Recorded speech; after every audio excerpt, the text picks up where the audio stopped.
नमस्कार, हमारा उत्तराखंड लेकर मैं हूं आपके साथ संदीप निरंजन सरकार। प्रधानमंत्री के उत्तराखंड के दौरे से बीजेपी के तमाम नेता और सरकार बेहद उत्साहित है। उत्तराखंड में कैबिनेट मंत्री सुबोध उनियाल का कहना है कि पीएम के आने से उत्तराखंड के विकास को तेजी मिलेगी। उन्होंने कहा कि प्रधानमंत्री के दौरे से उत्तराखंड की जनता के लिए ऐतिहासिक कदम होगा। प्रधानमंत्री के जागेश्वर धाम और आदि कैलाश और जोली कांग जाने से उत्तराखंड के एक नए आध्यात्मिक सफर को शुरुआत उसकी हुई है और पूरी दुनिया की नजर अब इन तीर्थ स्थलों की ओर गई है।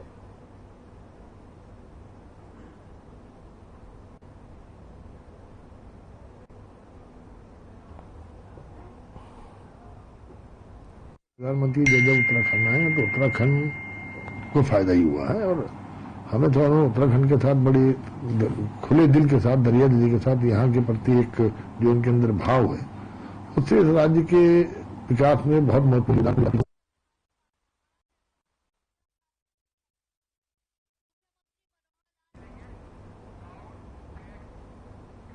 मुख्यमंत्री पुष्कर सिंह धामी की अध्यक्षता में अप्रवासी उत्तराखंडियों के लिए प्रकोष्ठ का गठन कर दिया गया है। यह सेल प्रवासी उत्तराखंडियों की समस्याओं का समाधान करेगा। दरअसल आपको बता दें कि ब्रिटेन में प्रवासी उत्तराखंडियों ने मुख्यमंत्री धामी से मुलाकात के दौरान कई मुद्दे साझा किए थे। राज्य सरकार का प्रवासियों से लगातार समन्वय कायम रहे, इस उद्देश्य से उन्होंने अप्रवासी सेल गठन करने का भी सुझाव दिया था।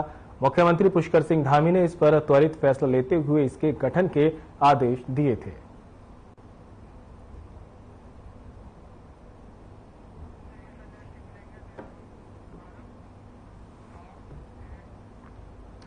बीजेपी प्रदेश कार्यालय में पार्टी के मीडिया कक्ष का बीजेपी प्रदेश अध्यक्ष महेंद्र भट्ट और प्रदेश महामंत्री संगठन अजय ने शुभारंभ किया है।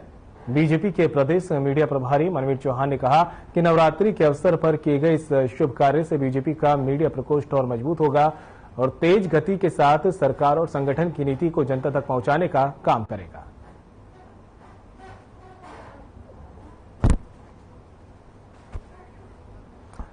तो देहरादून से आपको खबर बता रहे हैं जहां पर प्रदेश अध्यक्ष ने शुभारंभ किया है। ये शुभारंभ मीडिया प्रभारी इस दौरान मौजूद भी रहे हैं और आपको बता दें कि मीडिया कक्ष का यहां पर शुभारंभ किया गया। इसको लेकर प्रदेश मीडिया प्रभारी ने कहा कि एक ऐतिहासिक कदम है और नवरात्रों में कक्ष की शुरुआत से एक अच्छा लाभ भी यहां पर पहुंचेगा। आइए अंदर। नवरात्र के शुभ अवसर पर भारतीय जनता पार्टी के द्वारा मीडिया कक्ष के नवनिर्मित कक्ष का आज शुभारंभ किया गया है। माता रानी से हम आशीर्वाद की अपेक्षा करते हैं और माँ की हम सभी पर कृपा बनी रहे, ऐसी हम सबकी शुभकामनाएं। और देहरादून से बड़ी खबर सामने आ रही है। GMVN के 39 गेस्ट हाउस का वाहन चार्जिंग स्टेशनों से होंगे लैस। समझौता पत्र हस्ताक्षर करने की बनाई जा रही योजना। परिवहन विभाग चार्जिंग स्टेशन लगाने पर कर रहा विचार। 12 निजी कंपनियों की ओर से चार्जिंग स्टेशन लगाने पर विचार। पर्यटक भी इलेक्ट्रिक वाहनों से कर सकेंगे यात्रा। वायु प्रदूषण को भी नियंत्रित किया जा सकेगा। दोनों यूनिटों पर एक समय में एक वाहन होंगे चार्ज। बड़ी खबर आप तक पहुंचा रहे हैं। 12 निजी कंपनियों की ओर से चार्जिंग स्टेशन लगाने पर विचार किया गया। पर्यटक भी इसका इस्तेमाल कर सकेंगे। GMVN के 39 गेस्ट हाउस वायु प्रदूषण को भी नियंत्रित किया जा सके। परिवहन विभाग चार्जिंग स्टेशन लगाने पर विचार कर रहा है। 12 निजी कंपनियों की ओर से चार्जिंग स्टेशन लगाने पर यहां विचार किया जा रहा है।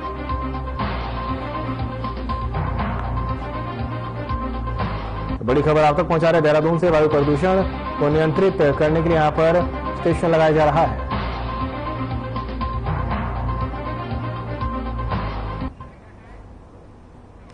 देहरादून के सहस्त्रधारा रोड पर बेकाबू ट्रक का आतंक देखने को मिला है। दरअसल गलत दिशा से आ रहा एक ट्रक अनियंत्रित होकर सड़क किनारे खड़े वाहनों से जा टकराया। रात की बात हालांकि रही कि किसी के हताहत होने की खबर सामने नहीं आई है, लेकिन इस घटना में ट्रक ने कई वाहन को अपनी चपेट में ले लिया, जिससे कुछ वाहन क्षतिग्रस्त हो गए। इस घटना में काफी लंबा ट्रैफिक जाम लग गया, जिससे लोगों को काफी परेशानी का सामना करना पड़ा। लाइसेंस रद्द करने की कार्रवाई में पुलिस जुट गई है। देहरादून से आपको एक खबर बता रहे हैं जहां पर एक रॉन्ग साइड ट्रक ने यहां पर उसका आतंक देखने को मिला है, जिसकी वजह से जाम लगा और लोग परेशान हो गए। तेज रफ्तार का कहर देखने को मिला है और रॉन्ग साइड पर एक ट्रक आ रहा था, जिसकी वजह से जाम की स्थिति यहां बन गई।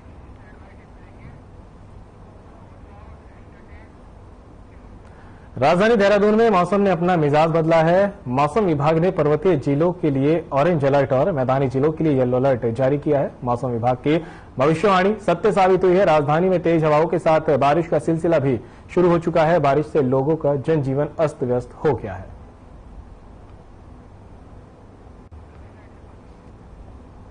देहरादून से आपको खबर बता रहे हैं, जहां पर मौसम ने करवट ली है। तेज हवाओं के साथ बारिश हुई है, जिसने हवाओं को भी ठंडा कर दिया है।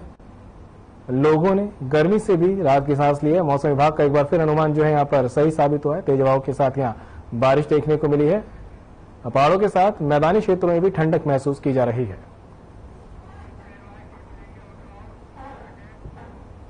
उत्तराखंड के पर्वतीय क्षेत्रों में स्वास्थ्य सेवाओं को बेहतर बनाने की दिशा में काम कर रहे स्वास्थ्य सचिव डॉक्टर आर राजेश कुमार ने कुमाऊं के 5 सरकारी अस्पतालों का निरीक्षण किया है। इस दौरान अस्पताल में जो कमियां पाई गई थी उनको दुरुस्त करने के लिए डॉक्टरों को निर्देश भी जारी किए गए हैं। सचिव चिकित्सा स्वास्थ्य और चिकित्सा शिक्षा डॉक्टर आर राजेश कुमार ने कहा है कि उनके कुमाऊं दौरे पर प्रदेश के पहाड़ी जनपदों में मिलने वाली स्वास्थ्य सुविधाओं को लेकर विस्तृत समीक्षा की गई है। सचिव डॉक्टर आर राजेश ने बताया कि पहाड़ी क्षेत्रों में जिन अस्पतालों में ट्रॉमा सेंटर्स उपलब्ध नहीं है, उन जगहों पर ट्रॉमा सेंटर्स बनवाने के निर्देश दिए गए हैं। इसके अतिरिक्त जिन क्षेत्रों में डॉक्टर विशेषज्ञ डॉक्टरों की कमी से आईसीयू संचालित नहीं हो पा रहे हैं, वहां भी विशेषज्ञों की तैनाती की गई है। उन्होंने कहा कि पर्वतीय क्षेत्रों में स्वास्थ्य सेवाओं को दुरुस्त करने के लिए राज्य सरकार बड़े कदम उठा रही है, जिसको देखते हुए प्रदेश भर में वे खुद अस्पतालों में जाकर निरीक्षण कर रहे हैं। साथ ही उपकरणों या स्टाफ की कमी पाई जा रही है, तो उसके लिए भी तत्काल रूप से तैनाती सुनिश्चित की जा रही है।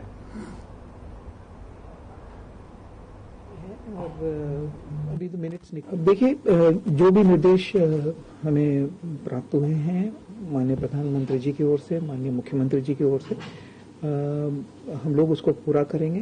और स्वास्थ्य विभाग की पूरी टीम तत्पर है और माननीय स्वास्थ्य मंत्री जी के निर्देशन पे सबकी ड्यूटी भी पहाड़ी जनपद में और बाकी डिस्ट्रिक्ट्स में लगाई गई है। सब लोग भ्रमण कर रहे हैं, टूर कर रहे हैं, ताकि ग्राउंड जीरो पे जो सिचुएशन है उसका हम लोग एक तरीके से आंकलन कर सके।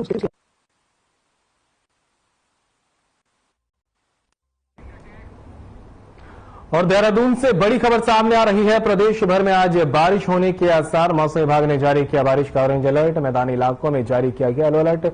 बिजली चमकने और गर्जन के साथ बारिश होने की संभावना। आसमान में आंशिक रूप से छाए रहेंगे बादल। बड़ी खबर आप तक पहुंचा रहे हैं, जहां पर मौसम विभाग ने बारिश का अलर्ट जारी किया था और अब बारिश भी पहाड़ी इलाकों में देखने को मिल रही है। कई जगहों पर येलो, कई जगहों पर ऑरेंज अलर्ट भी जारी किए गए हैं।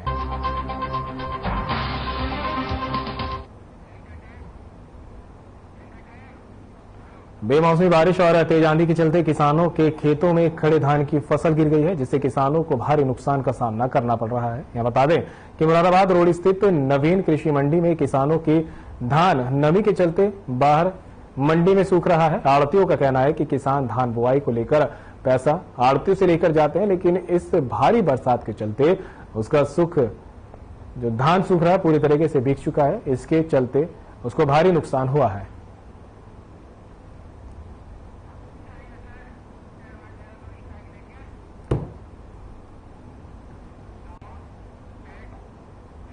राजधानी देहरादून पुलिस को नकली दवा बनाने वाली कंपनी का पर्दाफाश करते हुए बड़ी कामयाबी हाथ लगी है। मामले की गंभीरता को देखते हुए एसपी के निर्देश पर एक पुलिस टीम गठित की गई है, जिसके चलते पुलिस की ओर से राजधानी देहरादून और हरिद्वार में नकली दवा बनाने वाली कंपनियों पर रेड की गई, जिसके बाद मामले में नामजद अभियुक्त सचिन शर्मा और उसके पार्टनर विकास कुमार को रायपुर क्षेत्र से रेंज रोवर गाड़ी के साथ गिरफ्तार किया गया। इस दौरान दोनों अभियुक्तों के पास से गाड़ी में रखी नकली दवाओं के 24 डिब्बे में से 7200 कैप्सूल बरामद हुए हैं। वहीं जानकारी में यह भी सामने आया कि नकली दवाओं की फैक्ट्री की बदौलत दोनों अभियुक्तों ने करोड़ों रुपए की संपत्ति भी अर्जित कर ली थी।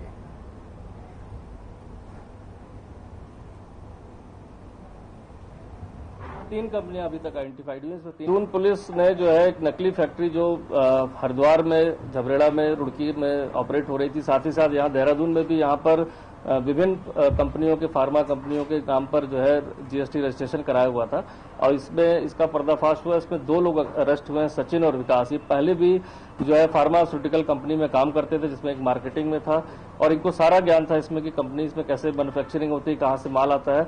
और इसका आधार लेते हुए इन्होंने अपनी खुद की एक फेक फैक्ट्री सेटअप करी वहां पर झबरेड़ा में। को खबर बता रहे हैं जहां पर नशे पर लगाम लगाने के लिए पुलिस लगातार कार्य कर रही है और अभियान भी चलाया गया है। पुलिस ने गाड़ी से नशे का जखीरा यहां पर बरामद किया है। 24 डिब्बों में 7200 नशे कैप्सूल यहां पर बरामद किए गए हैं। नकली दवा बनाने की कंपनी का पर्दाफाश हुआ है। नकली दवाओं की कंपनी पर यहां पर पुलिस ने रेड करते हुए एक भारी मात्रा में नशीले कैप्सूल बरामद किए।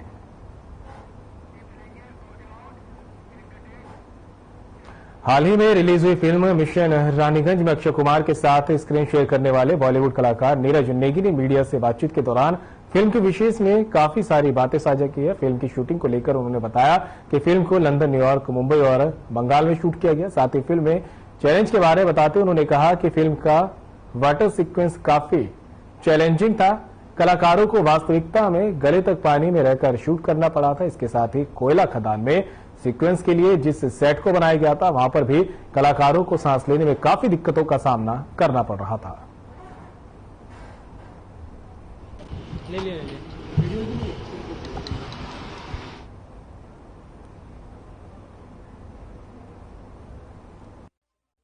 है ना। और ये एक ऐसा बड़ी घटना थी रानीगंज में जो ये हुई थी। 65 मजदूर फंस गए थे कोयला खदान में, है ना। और उनको रेस्क्यू किया गया। उनको रेस्क्यू किया जसवंत सिंह गिल जी ने, जिनको राष्ट्रपति जी से जीवन सर्वोत्तम पदक भी मिला, है ना। तो 48 घंटे के समय में 65 लोगों को निकाला गया। तो ये कहानी अपने आप में एक चैलेंजिंग कहानी थी। आ जाओ, ले लिया।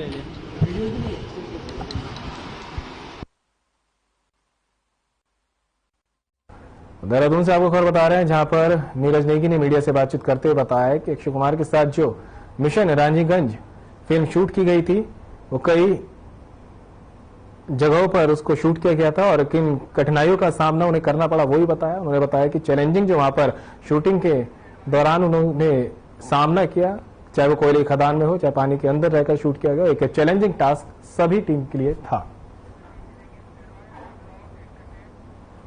हरिद्वार में छात्र छात्राओं के भविष्य से खिलवाड़ हो रहा है। जिला प्रशासन के सख्त आदेशों के बावजूद भी अनेक निजी स्कूल बिना मान्यता के संचालित हो रहे हैं। कई स्कूल संचालकों ने 8वीं की मान्यता होने के बाद भी 10वीं तक की कक्षाएं संचालित कर रखी है।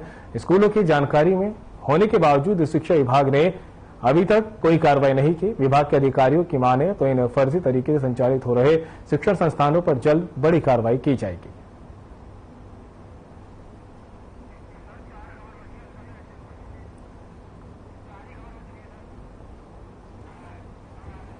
हरिद्वार से आपको खबर बता रहे हैं छात्र छात्राओं के भविष्य से यहां पर खिलवाड़ किया जा रहा है। बिना मान्यता के यहां पर स्कूल चल रहे हैं और आरोप ये भी लग रहा है कि शिक्षा विभाग के नियमों की यहां पर धज्जियां जमकर उड़ाई जा रही है। कई ऐसे अधिकारी भी हैं जिनकी सांठगांठ के चलते ये खेल खेला जा रहा है। और जब प्रदेश में शिक्षा को लेकर सरकार पूरी तरह से गंभीर है, ऐसे में कुछ अधिकारी यहां सरकार की गंभीरता को भी पलीता लगाते नजर आ रहे हैं और इसी का नतीजा है कि छात्र छात्राओं के भविष्य के साथ खिलवाड़ करते हुए यहां पर बिना मान्यता के कई स्कूल चलाए जा रहे हैं। उत्तराखंड में मौसम विभाग द्वारा जारी किया गया पूर्वानुमान सही साबित हुआ है। अल्मोड़ा में दोपहर बाद अचानक मौसम ने करवट बदली और शहर में दिन में ही शाम जैसे मौसम हो गया है। बारिश आंधी के चलते ठंड का एहसास यहां पर होने लगा। दिन में इतना अंधेरा छा गया कि वाहन चालकों को लाइट का इस्तेमाल करना पड़ा।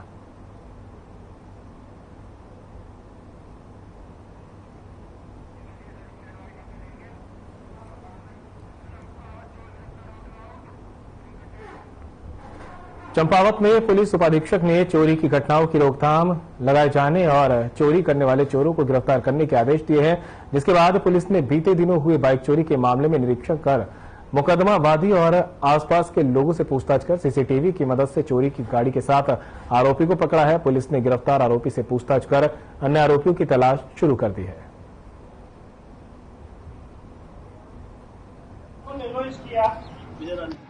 उस पर कार्रवाई करते हुए एफआईआर लिखने के बाद से एक टीम बनाई गई और उस टीम के द्वारा सीसीटीवी चेक करते हुए और मैनुअली पूछताछ करते हुए उसमें काम किया गया और 15 तारीख को उसमें शाम को एक अभियुक्त जो बनमसा गया रहने वाला है अमित श्रीवास्तव, वो उस बाइक के साथ हमको मिला था और पूछताछ करने पर उसने न ही डॉक्यूमेंट दिखा पाया और न ही संबंधित जो जानकारी दे पाया और वो हमारी जो चोरी की बाइक थी वही बाइक निकली, तो उसको अभियुक्त को चोरी की बाइक के साथ बरामद किया गया है। और जिलाधिकारी देहरादून ने ऋषिपर्णा सभागार में जनता दरबार लगाया, जिसमें 84 शिकायतें देखने को मिली है, जिसमें बिजली, पानी, जल, भूमि से संबंधित शिकायतें मिली। वहीं कुछ जमीनें विवादित भी शिकायत उनकी मिली है। इस दौरान जिलाधिकारी ने बताया कि इसके लिए सभी अधिकारियों को जिला प्रशासन के निर्देश कर दिए गए हैं ताकि समय रहते इन सभी शिकायतों का जल्द से जल्द निस्तारण हो सके।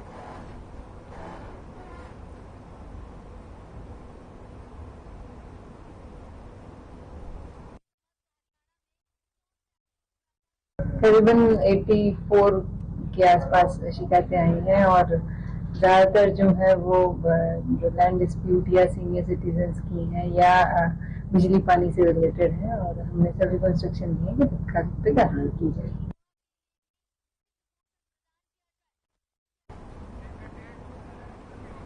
खस्ताहाल सड़क को लेकर तीसरी बार आम आदमी पार्टी के जिलाध्यक्ष और कांग्रेस पार्टी के नगर अध्यक्ष संयुक्त रूप से धरना प्रदर्शन कर रहे हैं और जमकर राज्य सरकार के खिलाफ नाराजगी व्यक्त की है। आपको बता दें कि 2017 में दिनेशपुर बाय मटकोटा गदरपुर मार्ग तत्कालीन मुख्यमंत्री हरीश रावत ने लगभग 75 करोड़ से बनवाया था, जो आज बहुत खस्ता हाल में है, जिसकी मरम्मत को लेकर आम आदमी पार्टी के जिलाध्यक्ष सुभाष व्यापारी ने लगातार तीसरी बार 2 घंटे का धरना दिया। जायज मांग ठहराते हुए कांग्रेस नगर अध्यक्ष नारायण हालदार धरना प्रदर्शन का समर्थन करने पहुंचे।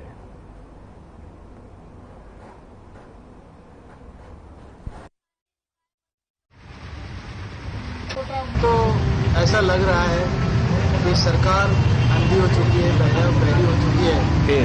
इन्होंने ये वादा जनता से किया था कि आप ट्रिपल इंजन की सरकार बनाओ और हम विश्वास दिला रहे हैं कि आप सभी के लिए जितने भी विकास के कार्य में आगे करेंगे, रोजगार देंगे, तमाम वादे इन्होंने किया था, लेकिन एक एक करके इनके सारे इंजन धुआं छोड़ गए। इनका एक ही मकसद है, ये जनता को गुमराह करके वोट ले लेते हैं, बाद में जनता की छूट नहीं लेते।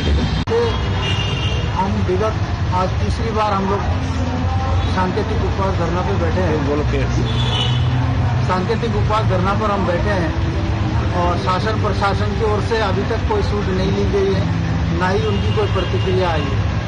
ऐसा लग रहा है जैसे शासन प्रशासन ने जो है यहाँ की जनता का वोट ले लिया और उनका काम खत्म हो गया और यहाँ की जनता को अपने हाल पे छोड़ दिया। ये सरकार पूरी तरीके से विकास विरोधी है, फेलियर सरकार है, तो धामी सरकार विकास के नाम पे पूरी तरीके से फेलियर सरकार है। बाजपुर के 20 गांव की 5,838 एकड़ भूमि से जुड़ा मामला सुलझता नहीं दिख रहा है, जिसके चलते संयुक्त किसान मोर्चा के आह्वान पर सभी किसानों और व्यापारियों ने तहसील गेट पर तालाबंदी कर सड़क पर बैठकर आंदोलन किया है और शासन प्रशासन की तरफ से की जा रही अनदेखी को लेकर अपनी नाराजगी जाहिर की है। सैकड़ों की संख्या में किसान, व्यापारी और महिलाएं मुख्य मार्ग पर आंदोलन में बैठे नजर आए। प्रदर्शनकारियों ने चेतावनी दी कि अगर उनकी मांगे नहीं मानी गई तो जल्द ही उग्र आंदोलन किया जाएगा। तहसील के साथ साथ दूसरे सरकारी दफ्तर भी बंद कराए जाएंगे।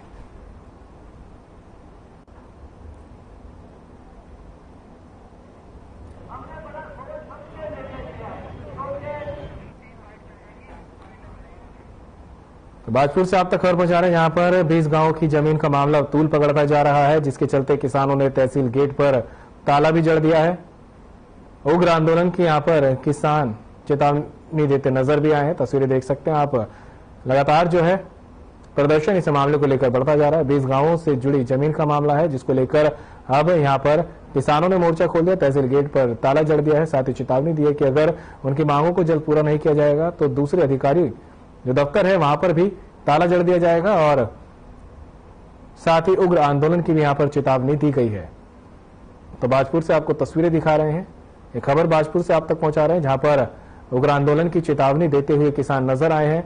20 गांवों की जमीन से पूरा जुड़ा हुआ मामला है जो अभी तक शांत नहीं हो रहा।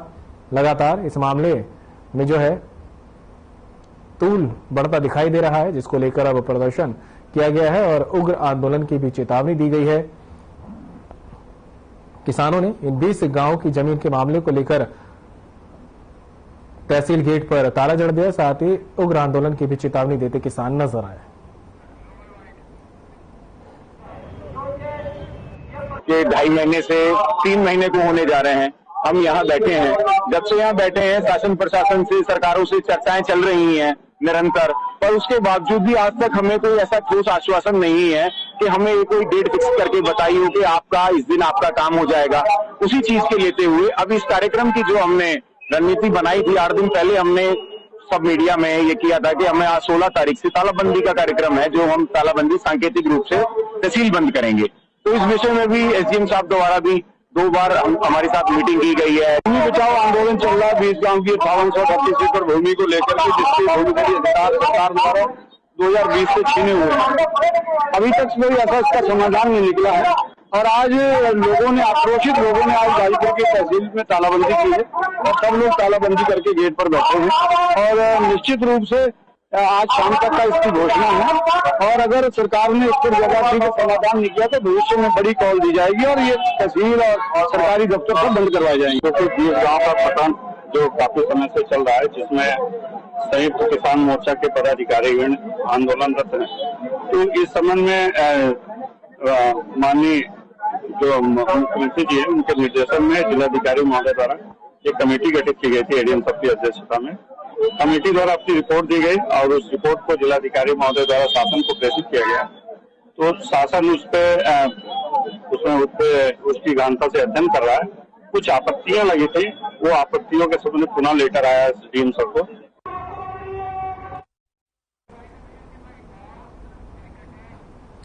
बुलेटिन में मेरे साथ इतना ही, दीजिए इजाजत, नमस्कार।